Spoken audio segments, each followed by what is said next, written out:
एक बार फिर से आप लोगों के बीच मौजूद है आपका आवाज़ आरजे हमने 90.4 मेगाहर्ट्ज़ कम्युनिटी रेडियो नैनवाणी यानी कि ज्ञान की वाणी पर। शुरुआत करते हैं आज के सीपीआर यानी करंट पल्स रेडियो की ताज़ा तरीन खबरों के साथ। राजेश खन्ना का आशीर्वाद, जिसे कभी भूत बंगला कहा गया है, एक पूरा दौर गुजरा है जब फिल्म स्टार्स के स्टारडम की पहचान उनके आलीशान बंगले रहे हैं। ये सारी खबरें हम लोगों के पास आती हैं बीबीसी हिंदी के माध्यम से, और ये आर्टिकल यासर उस्मान का भी वहीं से आया है, मैं आप लोगों के पास लेकर आया हूँ, उनका हम धन्यवाद करते हैं। ये बंगले फलक छूती कामयाबी से लेकर दिल तोड़ने वाली नाकामी तक के खामोश गवा रहे हैं। इसलिए बॉलीवुड की मशहूर बंगलों पर इस खास सीरीज की शुरुआत उस बंगले से जिसका नाम शाहरुख खान के मन्नत से सालों पहले अपने आप में एक पूरा पता बन गया था। सुपरस्टार राजेश खन्ना का बंगला आशीर्वाद।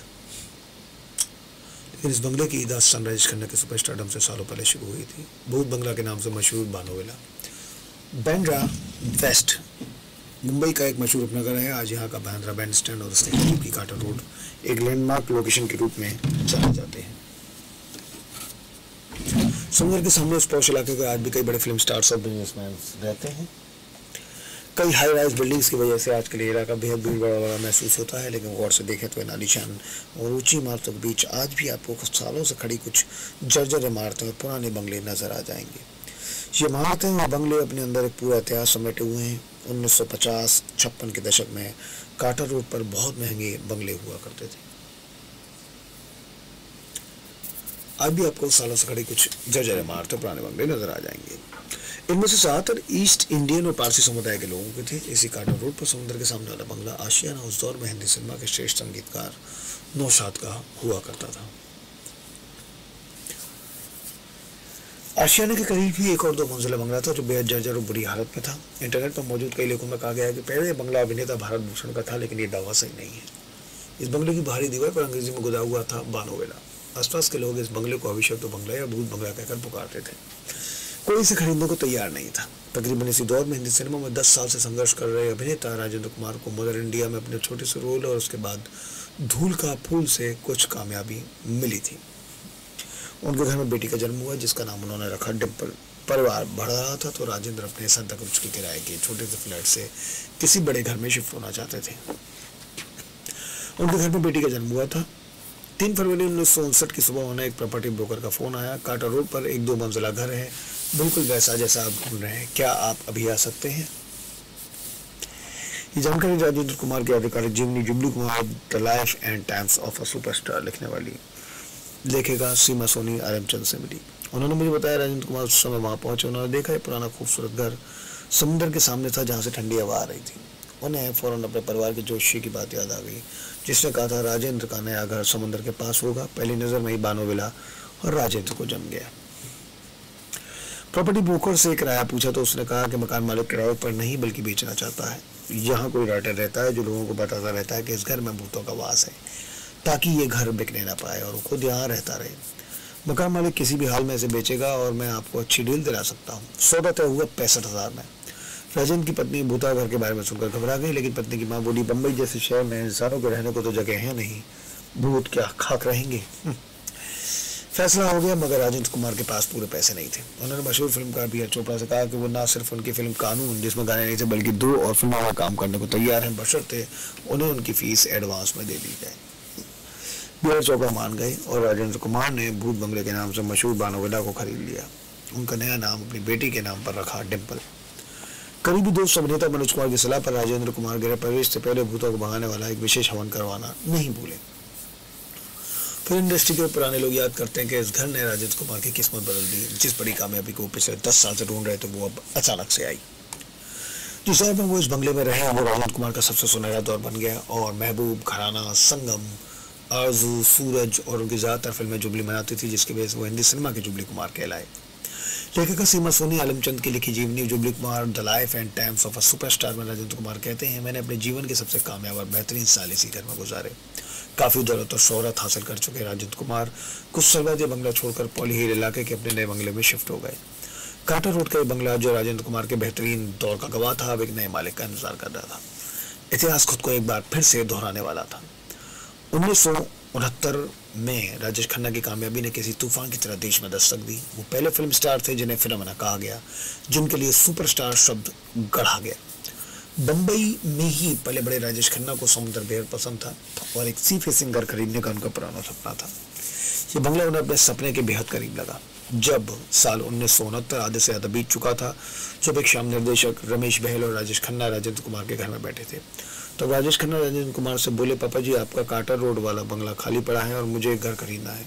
राजेंद्र कुमार ने जवाब दिया, मुझे उस घर को बेचने की ज़रूरत नहीं है पापा जी, प्लीज़ इस बारे में सोचिएगा। मैंने अपना करियर शुरू किया है और आप देश के सबसे बड़े स्टार हैं। आपका घर ले लूँगा तो मेरी ज़िंदगी बदल जाएगी, शायद आपकी जैसी थोड़ी बहुत कामयाबी मेरे हिस्से में भी आ जाएगी। राजेश खन्ना ने बहुत देर तक मिन्नत की। आखिर राजेंद्र कुमार मुस्कुराए, बरखुरदार अगर ऐसा है तो डिम्पल तुम्हारा हुआ। मैं उम्मीद करता हूँ ये घर तुम्हारे लिए किस्मत लेकर आए। राजेश खन्ना ने राजेंद्र कुमार के पैर छुए, उनका आशीर्वाद दिया। बंगले के साथ किस्मत की अदला बदली। सीमा सोनी आलमचंद ने लिखा कि इस बात से राजेंद्र कुमार की पत्नी शुक्ला बेहद नाराज हुई। उन्होंने राजेंद्र कुमार से कहा भी था, हमें पैसे की जरूरत नहीं थी, फिर भी तुमने सिर्फ 3.5 लाख में घर बेच दिया। मगर राजेंद्र जुबान दे चुके थे। बंगला बिकने के बाद राजेंद्र कुमार की फिल्में आश्चर्यजनक रूप से पिटने लगी।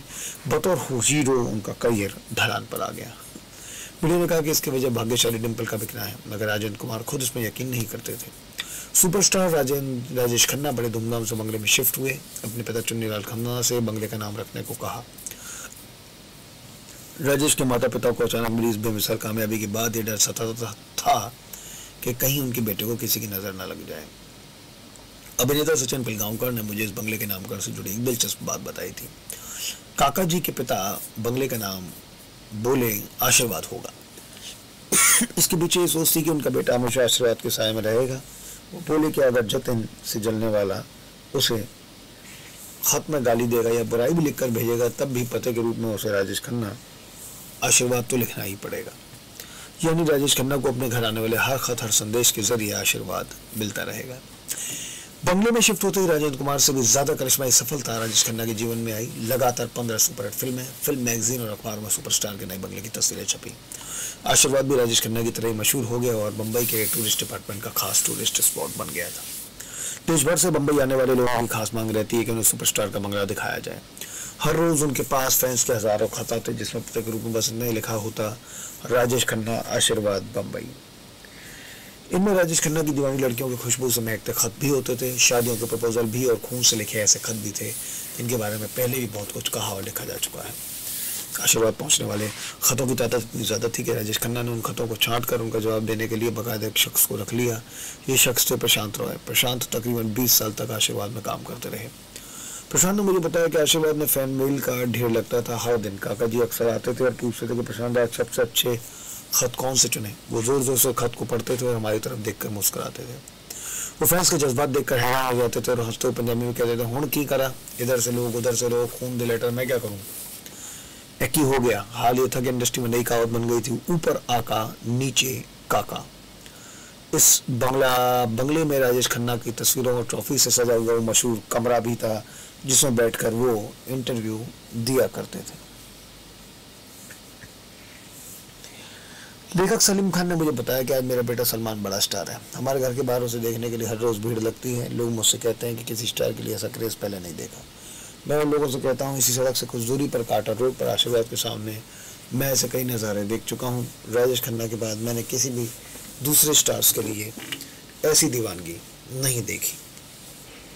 हर शाम को आशीर्वाद में महफिल सस्ती थी जिसे फिल्म इंडस्ट्री में खन्ना दरबार के नाम से पुकारा जाता था। आशीर्वाद में नई डिंपल। अजीब संयोग था कि जिस बंगले का नाम पहले डिंपल हुआ करता था उस घर की मालकिन एक और डिंपल बनी है। राजेश की गैर हाजिरी में घर पर आने वाले फोन कॉल रिसीव करके उन्हें एक नोटबुक में लिखने का काम प्रशांत रॉय का था।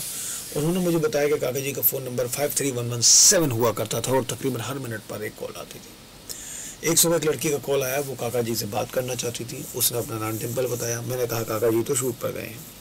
फिर 3 दिन लगातार कॉल आते रहे। वो मुझसे बहुत इज्जत से बात करती थी। मुझे प्रशांत साहब कहती थी। एक शाम को मैंने काका जी से कहा कि डिंपल नाम की एक लड़की रोज कॉल करके आपको पूछती है। काका जी मुस्कुरा दिया। हाँ, वो बॉबी की हीरोइन है, उसका कॉल ठीक से अटेंड किया करो। कुछ दिन बाद चुन्नी भाई कपाड़िया आशीर्वाद आए। उनके साथ एक लड़की भी थी। प्रशांत को देखकर वो बोले, प्रशांत ये मेरी बेटी है डिंपल। इस बात पर डिंपल हंस पड़ी और बोली, प्रशांत साहब मुझे पहचाना, हमारी कई बार बात हो चुकी है। प्रशांत हंस पड़े और मेहमानों को घर के अंदर ले आए। ये डिंपल का आशीर्वाद में पहला कदम था। मार्च 1973 में अपनी पहली फिल्म बॉबी रिलीज होने से पहले ही डिंपल राजेश खन्ना की जीवन संगिनी बनकर आशीर्वाद में आई। दोनों की शादी उस दौर में बम्बई नहीं देश की सबसे बड़ी शादी के रूप में चर्चित हुई थी। शुरुआत के साल कामयाबी और खुशियों के साल थे। डिम्पल ने फिल्म इंडस्ट्री को अलविदा कह दिया था। दोनों की 2 बेटियां हुई, लेकिन फिर अमिताभ की एंट्री और फिल्म इंडस्ट्री में रोमांटिक फिल्मों के उलट एक्शन फिल्मों के नए दौर ने इस समय बदल दिया। कुछ ही साल में अमिताभ नए सुपरस्टार के रूप में उभरे। करिश्माई कामयाबी के बाद राजेश खन्ना के ढलान पर आते करियर ने उन्हें बुरी तरह हिलाकर रख दिया था। महाचोर, महबूबा, अजनबी, आशिकों बहारों का जैसी बड़ी बड़ी फिल्मों की नाकामी ने राजेश के आत्मविश्वास को गहरी चोट पहुंचाई थी और अंदर ही अंदर जल रही नाकामी की आग को हर शाम की शराब और भी ज्यादा भड़का देती थी। और फिर एक रात आशीर्वाद के टेरेस पर वो वाकया हुआ जिसे राजेश खन्ना ने सालों बाद मूवी मैगजीन को दिए इंटरव्यू में बयां किया था।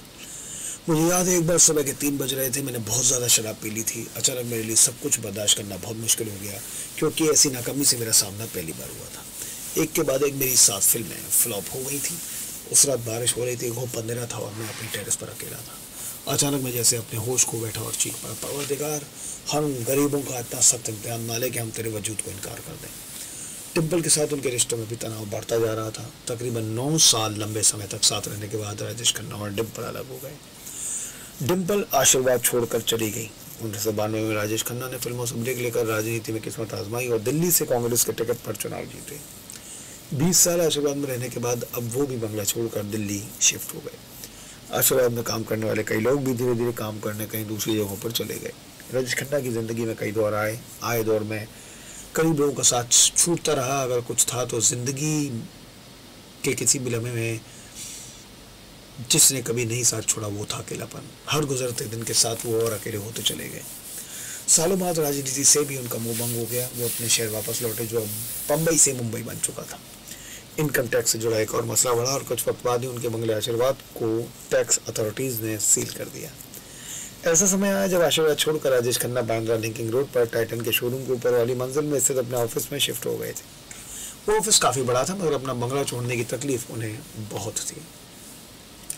उनकी आखिरी फिल्म रियासत के निर्देशक अशोक त्यागी ने मुझे बताया कि उन दिनों की बात है जब वो लिंकिंग रोड वाले ऑफिस में रहा करते थे। उनका बंगला इनकम टैक्स डिपार्टमेंट में सील किया हुआ था। एक दिन मुझे लेकर वो ड्राइव पर निकल गए और सीधा आशीर्वाद के सामने गाड़ी रोक दी। हम आमने सामने एक बेंच पर बैठ गए। उस रात हल्की हल्की बारिश के बीच राजेश खन्ना से अशोक त्यागी को अपने सुनहरे दौर की कई बातें सुनाई। उन्होंने अशोक से कहा, जिस बेंच पर हम बैठे हैं किसी जमाने में इसी बेंच के पास सैकड़ों लोग हर रोज मुझे देखने के लिए घंटों इंतजार करते थे। गुजरे जमाने के सुपरस्टार का दर्द अशोक समझ गए थे। वो बोले, काका जी फिक्र मत करो, आप देखना वो फैन फिर से आएंगे जरूर। इस बात पर राजेश खन्ना ने एक फीकी सी मुस्कान दी थी और फिर उनके फैंस आशीर्वाद लौट आए। हालांकि उनका बंगला आर्थिक संकटों से बाहर आया और जीवन के अंतिम वर्षों में राजेश खन्ना आशीर्वाद में अकेले ही रहे, लेकिन फिल्मों में वो कभी मजबूत वापसी नहीं कर सके। सालों बाद अचानक उनकी गंभीर बीमारी की खबर आई। राजेश खन्ना इतने ज्यादा कमजोर हो चुके थे कि बार बार बेहोश तक हो जाते थे। वो मुंबई के लीलावती अस्पताल में भर्ती थे। उस दिन जब वो कार्टर रोड पर अपने बंगले आशीर्वाद पहुंचे तो नजारा अलग ही था। इतिहास दोहराया जा रहा था। आशीर्वाद के सामने आज एक बार फिर से सैकड़ों फैंस, दुनिया देश भर की मीडिया के लोग जमा थे। हर कोई जानना चाहता था कि देश के पहले सुपरस्टार की हालत अब कैसी है। 21 जून 2012 की दोपहर आंखों पर काला चश्मा लगाए, गले में शॉल डाले हुए, अपनी खास अदा में मुस्कुराते राजेश खन्ना कार्टर रोड पर अपने बंगले आशीर्वाद की उसी मशहूर बालकनी में निकल आए। सामने खड़े उनके फैंस उन्हें देखकर खुशी से चीख पड़े। इस पल में बाकी हर खबर भूलकर देश का तकरीबन हर न्यूज चैनल राजेश खन्ना की तस्वीरें लाइव दिखा रहा था। राजेश खन्ना ने अपने चिर परिचित अंदाज में हाथ उठाकर उनकी तरफ बड़े स्टाइल से वेव किया। उनके होठों पर मुस्कुराहट फैली। हाँ, उनके फैंस लौट आए थे। पूरा माहौल उनके स्टारडम के दिनों की याद दिला रहा था। अगले दिन उन्हें 23 जून को फिर से लीलावती अस्पताल में भर्ती कराया गया। 17 जुलाई को उनकी मर्जी के मुताबिक उन्हें आखिरी बार मुंबई के लीलावती अस्पताल से डिस्चार्ज करवाकर उनके बंगले आशीर्वाद ले जाया गया। राजेश खन्ना के जीवन और फिल्म करियर पर एक पुस्तक भी लिखी गई और 18 जुलाई को आशीर्वाद में अपने बेडरूम में उन्होंने अपनी आखिरी सांस लेते हुए कहा, टाइम अप हो गया, पैकअप। राजेश खन्ना के साथ शायद आशीर्वाद का चक्कर भी पूरा हो गया था। फिल्म इतिहास के पन्नों में जब जब राजेश खन्ना का जिक्र होगा, आशीर्वाद भी सिनेमा के एक अहम दौर के गवाह के तौर पर शामिल रहेगा। 2014 में परिवार ने आशीर्वाद को एक उद्योगपति को बेच दिया, एक नई इमारत खड़ी करने के लिए। आशीर्वाद को कुछ साल बाद ढहा दिया गया। फिर ये थी कहानी आशीर्वाद की।